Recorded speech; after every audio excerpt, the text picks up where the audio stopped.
या तो अगर अभी सुनना हो, ये तरीका नहीं हमारे पास। उत्तर प्रदेश विधानसभा के शीतकालीन सत्र के दूसरे दिन सोमवार को योगी सरकार अनुपूरक बजट पेश करेगी।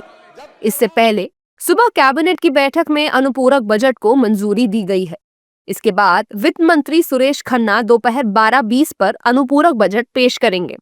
अनुमान है कि सरकार करीब 30,000 करोड़ का अनुपूरक बजट पेश कर सकती है, जो राज्य की विकास गतिविधियों को नई रफ्तार प्रदान करेगा।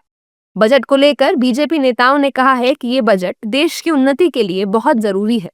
अनुपूरक बजट उत्तर प्रदेश के विकास के लिए आवश्यक है और उत्तर प्रदेश विकसित बने, विकसित भारत के साथ साथ इसके लिए बजट की आवश्यकता होती है और जो अनुपूरक आ रहा है वो विकास के लिए समर्पित है।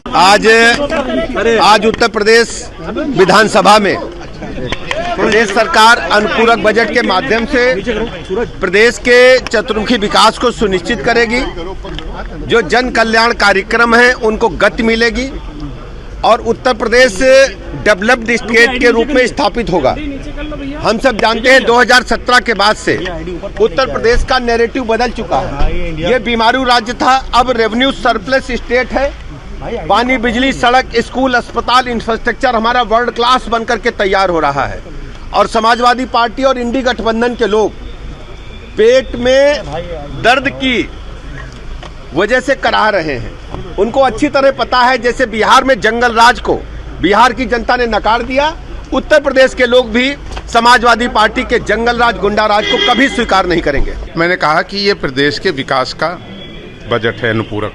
जो प्रदेश के कार्य शेष रह गए किन्हीं कारणों से उन्हें पूरा करने का और जनता की योजनाओं को जनता तक पहुंचाने के लिए जो शेष कार्य है उसके लिए अनुपूरक बजट लाया जाता है। लेकिन अनुपूरक बजट को लेकर विपक्ष ने राज्य की योगी सरकार पर तंज कसा है। समाजवादी पार्टी के नेताओं का कहना है कि राज्य सरकार ने अभी पहला बजट खर्च नहीं किया है। देखिए, बजट का जो होता है, बजट का ये है कि जब सरकार बजट लेके आती है तो उसके बाद अनुपूरक तब लेके आती है जब पुराना बजट खर्च कर लिया जाता है। सरकारी आंकड़ों के हिसाब से अभी लगभग 90% विभागों का बजट जो है वो 24% खर्च हुआ है।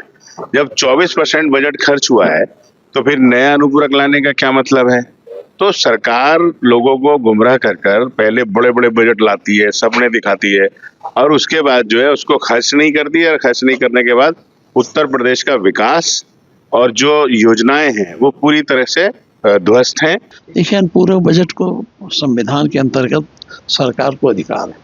उसे जब कोई खर्चे की जरूरत होती है, खर्चा कम होता है, तो उसको फिर कंसोलिडेटेड फंड से निकालने के लिए उसे अनुपूरक के रूप में सदन के पटल पर रखना पड़ता है और सदन जब उसकी मंजूरी दे देता है तो सरकार वो पैसा खर्च कर पाती है, स्वतः नहीं रह पाती। इसलिए जब कभी इनको अधिकार है, सरकार को अधिकार है और संविधान में व्यवस्था है अनुपूरक लाने का, अब ये देखना अनुपूरक किस लिए ला रहे हैं, इस पर बात होगी। जानकारी के लिए बता दें कि इस अनुपूरक बजट में इंफ्रास्ट्रक्चर विकास पर विशेष ध्यान दिया गया है।